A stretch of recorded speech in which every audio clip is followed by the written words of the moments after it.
Over to you, Sumit ji.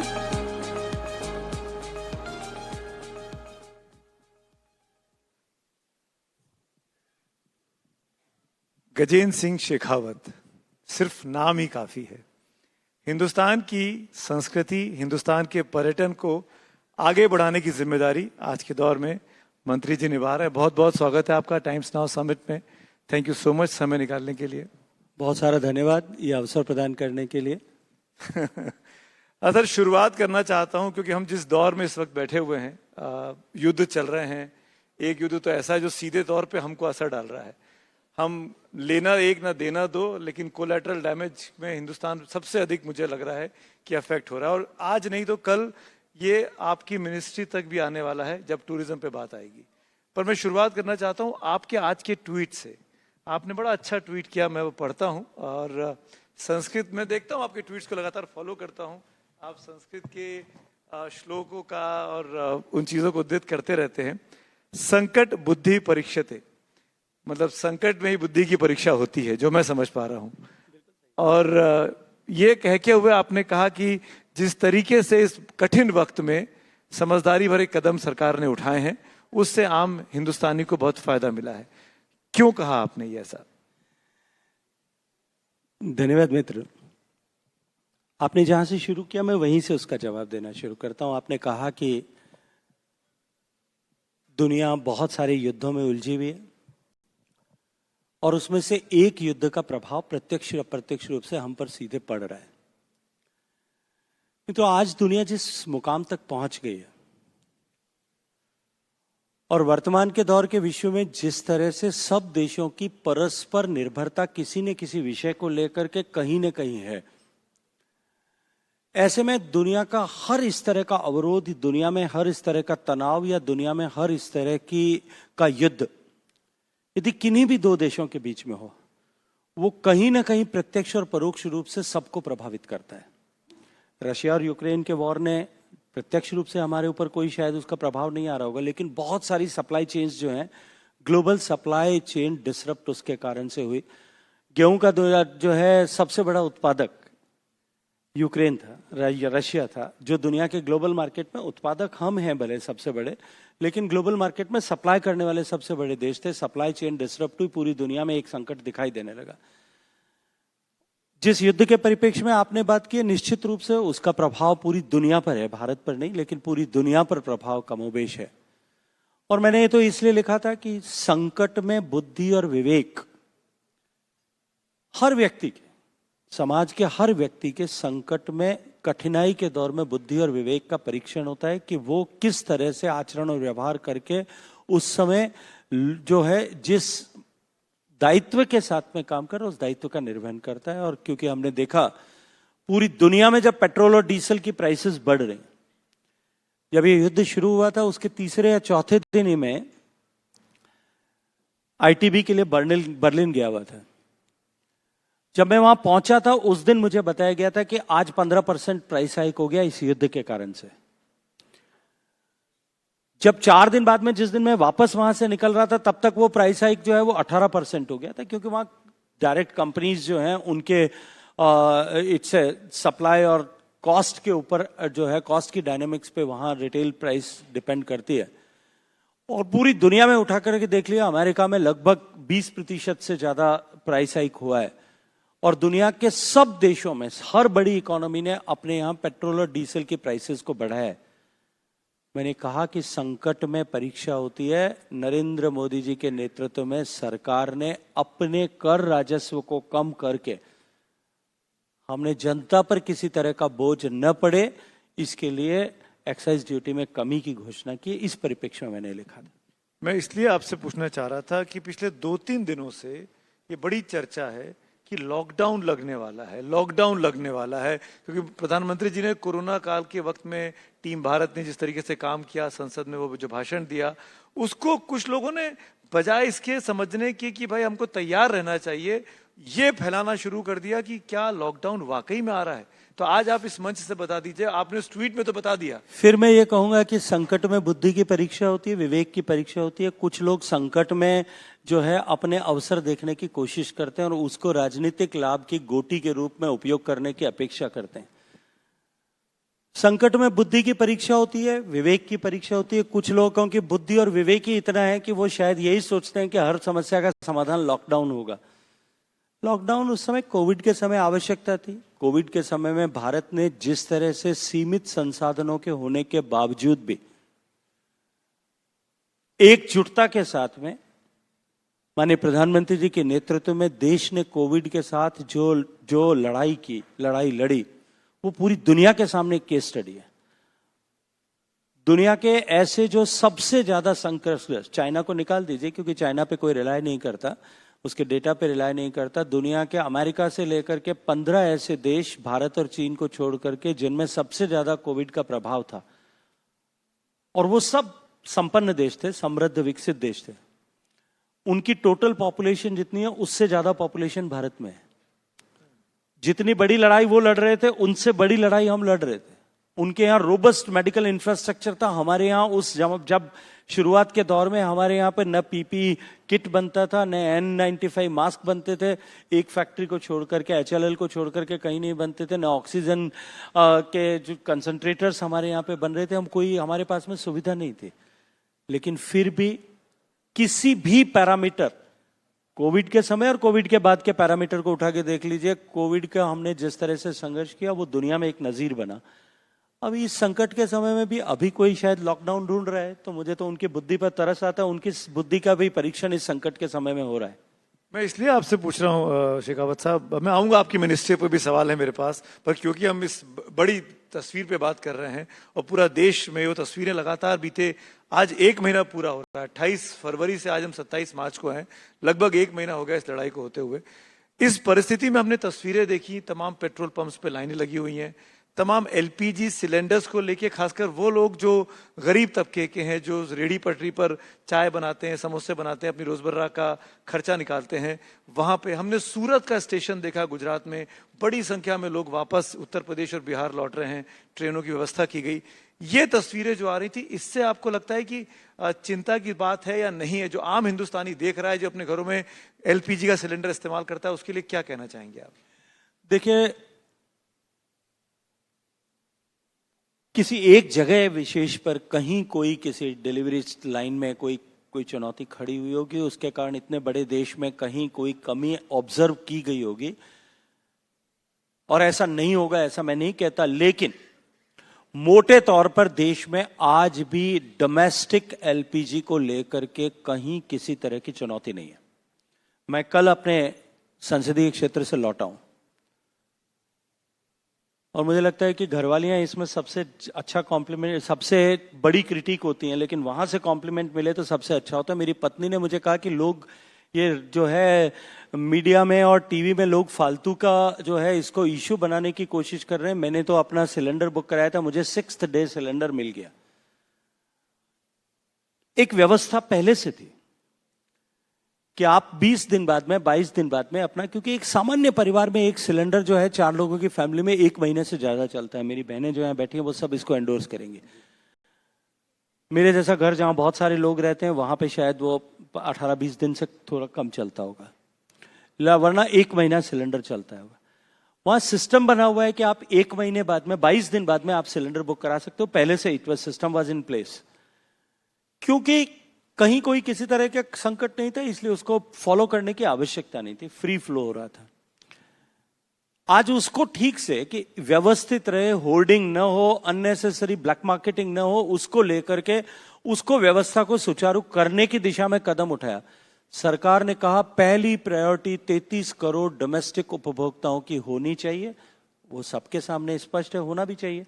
उसके बाद में जो सेकंड लेवल पर कॉमर्शियल सिलेंडर यूज करने वाले हैं उनके लिए शुरुआत में इस संकट की गंभीरता को देखते हुए, इसकी मैग्निमिटी को अंडरस्टैंड करने के लिए एक बार कहा था कि कॉमर्शियल को रोका है, लेकिन उसके बाद में धीरे धीरे उसको भी रिलैक्स कर दिया। पहले 20% किया, फिर 20% किया।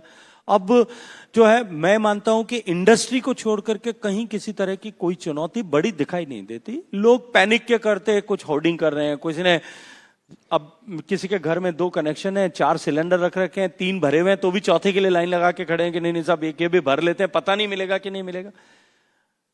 अपनी सरकार और नरेंद्र मोदी जी के नेतृत्व पर भरोसा रखिए, किसी तरह का संकट न पेट्रोल को लेकर, न डीजल को लेकर के और न गैस को लेकर के भारत में होगा।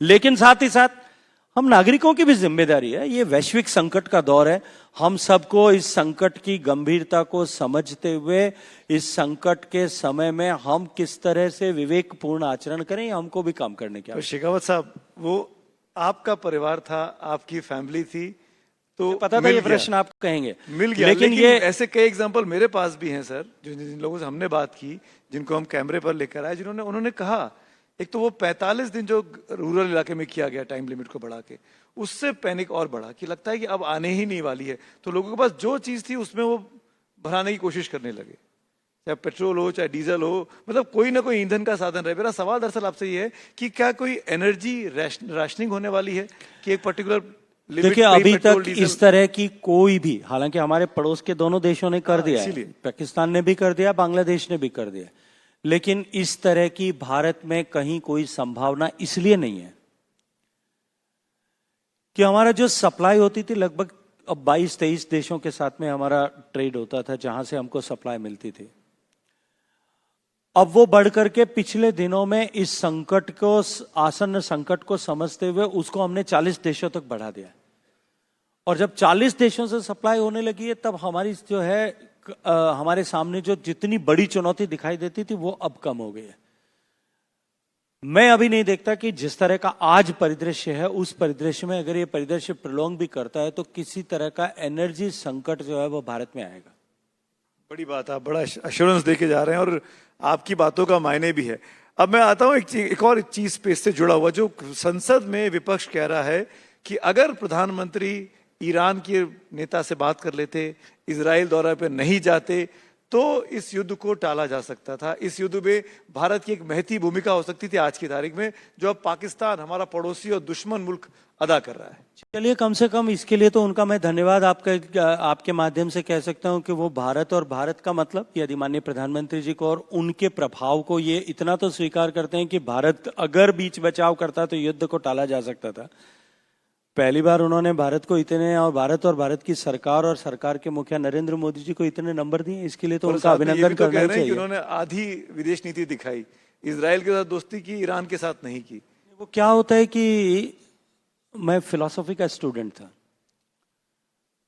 वहां एक स्यादवाद में एक एग्जाम्पल दिया जाता था कि 4 आंख नेत्रहीन लोग जो है वो घर से बाहर निकले, उनको एक हाथी मिला। जिसने पांव को पकड़ा उसने कहा कि हाथी के पांव को छुआ, उसने कहा कि हाथी जो है एक थंबे के जैसा होता है। जिसने पूंछ को पकड़ा उसने कहा कि डोरी के जैसा होता है। जिसने सूंड को पकड़ा उसने कहा पाइप के जैसा होता है। जिसने कान को पकड़ा उसने कहा सूप के जैसा होता है, छाजे के जैसा होता है। हमारे विपक्ष के साथी जितना देखते हैं उतना ही वो बोलते हैं, या जितना समझ पाते होंगे उतना बोलते होंगे। एक चीज, अब मैं आपकी मिनिस्ट्री पर आता हूं। ये जो इम्पैक्ट है, जो दुनिया भर में सबसे सुरक्षित डेस्टिनेशन माना जाता था दुबई, वो सुरक्षित नहीं बचा। वहां पर हमले हुए, वहां के लोग जो हिंदुस्तानी रहते थे उनको निकाल के लाना पड़ा, वो सब हिंदुस्तान पहुंचे, अपने अपने मुल्कों में लौटे। यानी सीधे तौर पर अब टूरिज्म पर इम्पैक्ट दिखाई देगा, जिसके आप मंत्री हैं टूरिज्म मंत्रालय के। आप कितनी बड़ी चुनौती इस टूरिस्ट सीजन में, जब छुट्टियां लगने वाली हैं, आदमी टूरिज्म करता है, बाहर निकलता है, विदेशों में जाता है, क्या इम्पैक्ट आप देखते हैं अपने ऊपर, अपनी अर्थव्यवस्था? देखिए, टूरिज्म ओवरऑल सेक्टर की, अगर ग्लोबल टूरिज्म सेक्टर की मैं बात करूं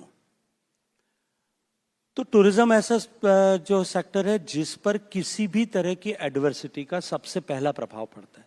बिल्कुल, क्योंकि घर से बाहर निकल करके जाने वाला व्यक्ति जो है, कोई भी अपनी जीवन को कष्ट में नहीं डालना चाहता। हमने देखा कोविड के बाद, कोविड के समय में भी टूरिज्म सबसे पहले इंपैक्ट हुआ और सबसे बाद में रिवाइव हुआ, क्योंकि आदमी की टूरिज्म जो है वो लिगेसी है, लग्जरी है, वो लास्ट प्रायोरिटी है। अगर वर्तमान युद्ध के परिप्रेक्ष्य में देखा जाए तो मैं 2 तरह से आपके प्रश्न का उत्तर दूंगा। भारत जितना बड़ा डेस्टिनेशन है, उससे बड़ा भारत मार्केट है जी। दुनिया के बहुत सारे देशों का टूरिज्म जो है उसका बहुत बड़ा हिस्सा भारतीय पर्यटक चलाते हैं। निश्चित रूप से ये जो ग्लोबल डिसरप्शन है, इसके चलते हुए इस बार ग्लोबल टूरिज्म पर जो प्रभाव पड़ेगा उसमें भारत के आउटबाउंड टूरिस्ट जो भारत का है, भारत से बाहर जाने वाला व्यक्ति है, उसका भी प्रभाव होगा, पूरी दुनिया के लोगों पर प्रभाव होगा। आपने एक देश विशेष का उदाहरण देकर के कहा, निश्चित रूप से उनके सामने चुनौती खड़ी होगी। भारत के परिप्रेक्ष्य में मैं बात करूं, हमारे ऊपर उतना प्रभाव मुझे आज नहीं दिखाई देता। उसका कारण भारत का जो पूरा टूरिज्म का टोटल जो केक है, उसमें इनबाउंड टूरिस्ट जो विदेश से आने वाला सैलानी है, that piece of the pie is very small. वो बहुत छोटा जो है उसमें हिस्सा है। भारत की अगर डोमेस्टिक टूरिज्म, टूरिस्ट विजाविज अगर इंटरनेशनल टूरिस्ट, दोनों की मैं बात करूं आंकड़ों के परिप्रेक्ष्य में, पिछले साल में भारत में विदेश से आने वाले सैलानियों की संख्या 2 करोड़ थी, जो विद ऑल पर्पजेज, हमारे ओसीआई भारत आए होंगे, कोई इलाज कराने के लिए भारत आए होंगे, लग्जरी के लिए भारत आए होंगे, विदेश से व्यापार व्यवसाय के सिलसिले में भारत आए होंगे, सब मिला करके। जबकि भारत में डोमेस्टिक ट्रैवल जो हुए एक साल में, डोमेस्टिक ट्रैवल जब मैं कहता हूं तो व्यक्ति घर से निकला, किसी दूसरे शहर में गया, एक रात वहां गुजारी और वापस आया, वो भी चाहे किसी भी पर्पज के लिए गया होगा, तीर्थाटन के लिए गया होगा, इलाज के लिए गया होगा, परिवार की शादी के लिए गया होगा, बिजनेस के लिए गया होगा, किसी भी काम के लिए गया होगा, घूमने के पर्पज से गया होगा, परिवार के साथ रिक्रिएशन के लिए गया होगा। That number was 294 crore. 294 crore में 2 करोड़ इज जस्ट 1% और लिटिल लेस देन दैट। सो भारत के डोमेस्टिक टूरिज्म पर इसका ज्यादा बड़ा प्रभाव नहीं पड़ेगा, इसलिए भारत पर वर्तमान के सामने खड़ी छुट्टियों में इसका कोई प्रभाव दिखाई नहीं देगा। मैं इसलिए आपसे कह रहा हूं, मेरी बात पूरी कर पेट्रोल डीजल के दाम बढ़ रहे हैं, फ्लाइट के दाम अभी तक तो नहीं बढ़े यार, अभी से क्यों बढ़ रहे हैं कि चिंता कर रहे हो? फ्लाइट के तो बढ़ गए। लेकिन जो व्यक्ति भारत में विदेशी सैलानी आते थे, क्योंकि अभी पूरे लगभग पूरे भारत में जो है वो विदेशी सैलानियों के दृष्टिकोण से ऑफ सीजन है। अगले 4 महीने अभी ऑफ सीजन रहने वाला है, अक्टूबर नवंबर तक जाकर के होगा, और भगवान करेगा अक्टूबर नवंबर तक सब चीजें वापस रिवाइव हो जाएगी। तो ये जो 4 महीने का एक बार लोगों के ऊपर दबाव था, इस दबाव पे जिस तरह से कोविड के बाद टूरिज्म में एकदम इन्फ्लक्स आया, मैं ये मानता हूं कि 4 महीने के अंदर अंदर अगर ये युद्ध समाप्त हो जाएगा, जिसके मुझे लगता है कि सब लोग अपेक्षा कर रहे हैं, तो जो है भारत को आने वाले टूरिज्म सीजन में भारत में एक नया उछाल देखने को मिलेगा। इस गर्मी की सीजन में छुट्टियां जो हिंदुस्तानी टूरिस्ट मनाता है, वो इम्पैक्टेड ना हो, उसको कोई रियायत, कोई सहूलियत देने के बारे में आपका मंत्रालय सोच रहा है? मुझे लगता है कि ऐसी परिस्थिति अभी बनी नहीं है कि उसमें कोई रियायत सहूलियत की आवश्यकता हो। भारत में जिस तरह से रोड इंफ्रास्ट्रक्चर डेवलप हुआ है, भारत में जिस तरह से व्यक्ति की आमदनी बढ़ी है, सरकार ने पिछले वर्षों में जिस तरह से नीतियां बनाई और नीतियों को धरातल पर इंप्लीमेंट किया, उसके चलते हुए माननीय मोदी जी के आशीर्वाद से 25-30 करोड़ लोग गरीबी की रेखा से बाहर निकल गए, जिनके जेब में छोटा छोटा डिस्पेंसेबल इनकम है, वो रेल में बैठ करके तीर्थ यात्रा के लिए जा रहा है, उसकी संख्या कई गुना बढ़ गई है। मैं एक उदाहरण देता हूं आपके सामने। अभी कल परसों में कहीं पढ़ रहा था अयोध्या के मंदिर का, भगवान श्री राम का मंदिर बना, उससे पहले हर साल 15 लाख लोग अयोध्या जाते थे, अभी वो आंकड़ा बढ़ करके जो है 6 करोड़ क्रॉस कर गया है, 40 गुना से ज्यादा लोग जाने लगे। अगर भगवान राम का मंदिर तो 500 साल की दबी हुई जो लोगों की इच्छा थी, लोगों की अपेक्षा थी, लोगों की भावना थी, उसका प्रकटीकरण था, इसलिए हो सकता है ज्यादा तेज बढ़ा होगा। उज्जैन के महाकाल के मंदिर में जहां एक साल में 2014 में 35 लाख लोग जाते थे, वो बढ़कर के अभी 7 करोड़ को क्रॉस कर गया, 20% की वृद्धि। ये केवल देश की इकोनॉमी बढ़ी, देश की इंफ्रास्ट्रक्चर बढ़ा, देश में आवागमन के साधन बढ़े, देश में हाई स्पीड रेलवे नेटवर्क बना, देश में जो है जो हवाई अड्डे की संख्या बढ़ी, और कुल मिलाकर के देश की प्रति व्यक्ति आय बढ़ी, उसके कारण से ये सब कुछ हो रहा है। इसलिए मुझे नहीं लगता कि अभी वर्तमान की इस परिस्थिति में कहीं किसी भी तरह का लेकर के कोई दबाव भारत का सामान्य व्यक्ति महसूस कर रहा होगा। आज भी अगर हम देखें पूरी ग्लोबल सिनेरियो में, अगर हम देखें और बड़ी इकोनॉमीज में, भारत ऐसा देश है जहां पिछले लगभग 8-9 साल से सबसे कम महंगाई की दर है। हमने महंगाई को काबू करके रखा है, हमने अपने फिस्कल डिसिप्लिन को काबू करके रखा है। ऐसी परिस्थिति में मैं नहीं देखता कि भारत में अभी कोई वर्तमान की जो परिस्थिति, विश्व का परिदृश्य आज से 2 महीने बाद कैसा होगा, इस पर तो मैं ज्योतिषी में के हिसाब से कोई भी गणना नहीं कर सकता, क्योंकि मैं नहीं जानता वो विधा। लेकिन आज जैसी परिस्थितियां उसमें कहीं कोई प्रभाव नहीं दिखता मुझे। आपने वाराणसी का नाम लिया, आपने उज्जैन का नाम लिया, वहां पे बहुत बड़ी संख्या में श्रद्धालु बढ़े हैं। इनफैक्ट रिलीजियस टूरिज्म बहुत ज्यादा बढ़ा है बीते 10-12 सालों में, जब से मोदी जी की सरकार बनी है। केवल रिलीजियस नहीं, सारा टूरिज्म बढ़ा है, रिलीजियस हमको दिखता है। ऐसा कह लीजिए, चलिए मैं और ऐसा दूसरा कारण भी है, उसका भी स्पष्ट कर देता हूं। देखिए, मैंने जैसा कहा कि सरकार की नीतियों के चलते हुए 25-30 करोड़ लोग गरीबी की रेखा से बाहर आए। कोई गरीब आदमी जिसके जेब में पहली बार कुछ बचत पैसा है, वो सबसे पहले कहां जाएगा? अपने बूढ़े माँ बाप को लेकर के उसके मन में इच्छा होगी कि मैं इसको कहीं आस्था के केंद्र, जो भी परिवार की आस्था होगी, कि मैं वहां जाके दर्शन करा के लेके आ जाऊं। अपनी पत्नी को जहां मान्यता होगी वहां दर्शन करा के लेके आ जाऊं। गरीब आदमी के लिए भारत की संस्कृति और संस्कार का हिस्सा है कि वो सबसे पहले, कोई भी व्यक्ति अपनी अवसर मिलता है तो धार्मिक आस्था के केंद्र पे जाता है। इसलिए, और इसको समझते हुए ही माननीय प्रधानमंत्री जी ने प्रसाद योजना के तहत हमारे डोमेस्टिक जितने भी रिलीजियस जो ऐसे डेस्टिनेशंस थे, वहां जाने वाले लोगों के अनुभव के स्तर में वृद्धि हो, इसके लिए काम किया। 10 साल तक उसके ऊपर काम किया। आज व्यक्ति जाता है, चाहे वो काशी विश्वनाथ के कॉरिडोर में जाता है, उज्जैन के महाकाल मंदिर में जाता है, केदार बाबा के दर्शन करने के लिए जाता है, वो सोमनाथ के दर्शन करने के लिए जाता है, उसको एक अलग अनुभव मिलता है। जी, मैं इसी से जुड़ा सवाल आपसे पूछना चाह रहा था। इनफैक्ट आपके जवाब से ये मन में ख्याल आया कि उज्जैन में, वाराणसी में, केदारनाथ में डेस्टिनेशंस पे टूरिज्म बढ़ा है। क्या ऐसा कोई आंकड़ा भी आप हमको बता सकते हैं कि निजामुद्दीन औलिया की दरगाह पे कितने लोग बढ़े, ताजमहल के लिए कितने लोग बढ़े, कितना टूरिस्ट बढ़ा, या वहां बढ़ नहीं रहा, वहां घट रहा है, वहां क्या हो रहा है?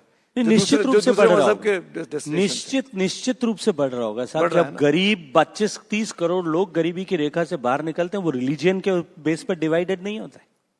तो वहां भी, और जिसकी जैसी, मैंने कहा, जिसकी परिवार की जैसी आस्था और मान्यता होगी वो वहां जाता है। जिसकी आस्था और मान्यता अजमेर शरीफ जाने की होगी, निजामुद्दीन औलिया के दरबार में जाने की होगी, वो वहां भी जा रहा होगा। फतेहपुर सीकरी के बाबा के दर्शन करने के लिए, जिसको मजार में मत्था टेकने के लिए जा रहा हो, वहां जा रहा होगा। जिसकी आस्था जो है वो हरमंदिर साहब में जाकर के मत्था टेकने की होगी, वो वहां मत्था टेक रहा होगा। तो गरीब जो है उसको आप जाति या धर्म या धार्मिक आस्था के आधार पर डिवाइड नहीं कर सकते। गरीब गरीबी की रेखा से बाहर निकला। अब गरीब, अगर मेरे परिवार का गरीब होगा तो वो जो है वो शायद प्रभु राम के दर्शन करने के लिए जाएगा, देवी के दर्शन करने के लिए जाएगा। और गरीब किसी मुसलमान का बेटा होगा तो वो अपने आस्था के केंद्र पर तो वहां भी टूरिज्म बढ़ रहा है, जगह बढ़ा है, वहां की सुविधाएं भी बरकरार हैं, वहां भी निश्चित रूप से सब जगह पर बराबर दृष्टिकोण से काम हो रहा है। मैं वही, क्योंकि प्रधानमंत्री का नारा है विरासत का सम्मान वाला, उन खुद कहते हैं बार बार, और ये सब हमारी विरासत का हिस्सा है।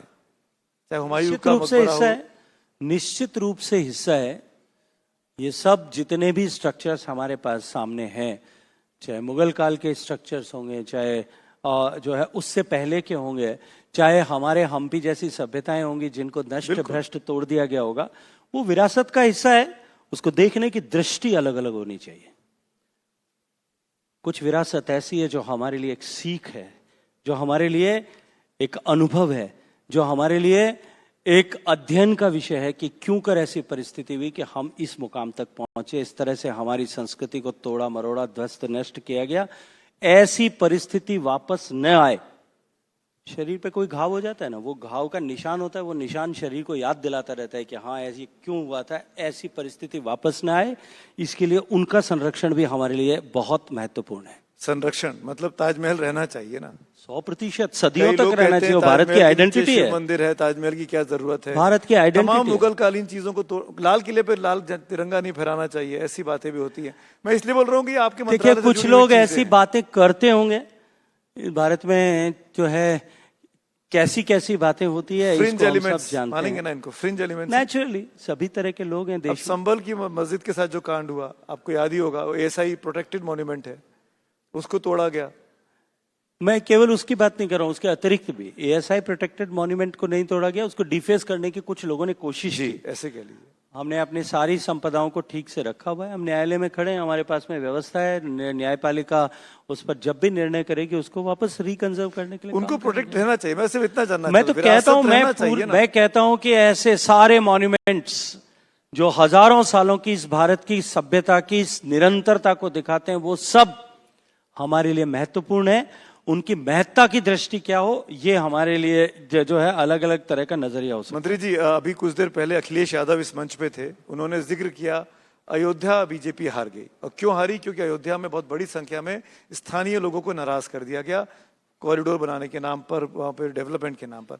उन्होंने मणिकर्णिका का नाम लिया, बनारस में जो चल रहा है, और वो प्रोटेस्ट हम लोग देख रहे हैं, खूब प्रोटेस्ट हो रहे हैं, दिख रहे हैं टीवी के सामने, सोशल मीडिया के सामने, अखबारों में रोज रिपोर्ट होता था। आपको लगता है कि इस सब चीजों से आप किसी संस्कृति के साथ खिलवाड़ कर रहे हैं या नहीं कर रहे हैं, या ये जरूरी है करना? आपकी क्या कुछ लोग जो बेनिफिशियरी होते हैं ऐसी जगहों पर,